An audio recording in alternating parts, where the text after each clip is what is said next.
l'attente d'un objet impossédé, d'une terre, l'attente d'une personne providentielle qui comblerait toutes nos autres attentes, l'attente de sa venue ou de son retour. Est-ce là vraiment l'objet de l'espérance? Au temps de Jésus, un jeune homme riche posait déjà des questions différentes. Maître, que dois-je faire pour avoir la vie éternelle? Il est bien précisé que ce jeune homme était riche. L'objet de son attente ne pouvait donc pas être la richesse et le pouvoir qu'elle donne.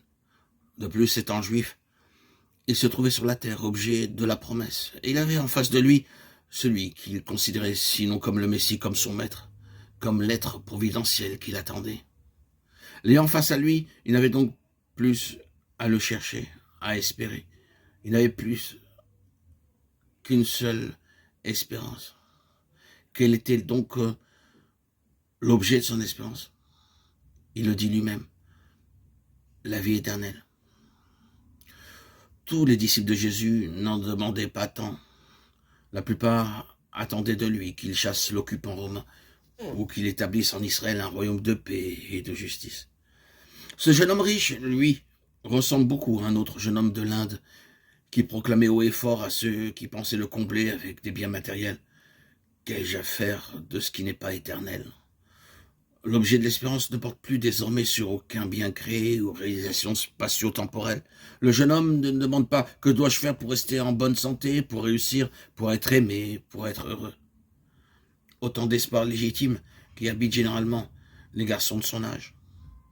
L'objet de l'espérance, c'est la vie, avec un majuscule, la vie qui ne meurt pas.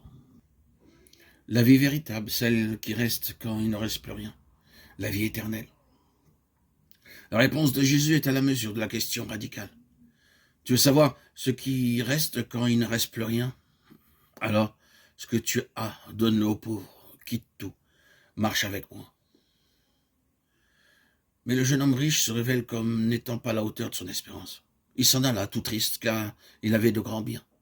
Sans doute avait-il gardé une mentalité de riche et pensait-il que les réalités spirituelles, comme les autres, peuvent s'acquérir.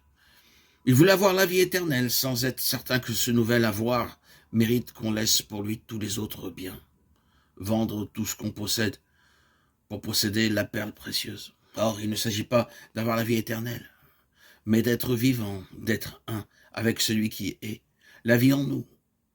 Et pour cela, d'être libre à l'égard de tous nos avoirs, que ceci soit matériel, affectif, intellectuel et même spirituel. La vie, on ne l'aura pas. On est ou on n'est pas avec elle. Qui n'est pas avec moi est contre moi. La vie, ce n'est pas le corps, l'esprit, l'âme que l'on possède. Ceux-ci n'en sont que la manifestation transitoire. Par la suite, théologiens et philosophes méditeront sur ces textes de l'Évangile qui laissent à penser que l'objet de l'espérance est ailleurs, c'est-à-dire dans une qualité du réel non encore appréhendée par les sens, l'affectivité et l'intellect. Ils parleront de vision béatifique.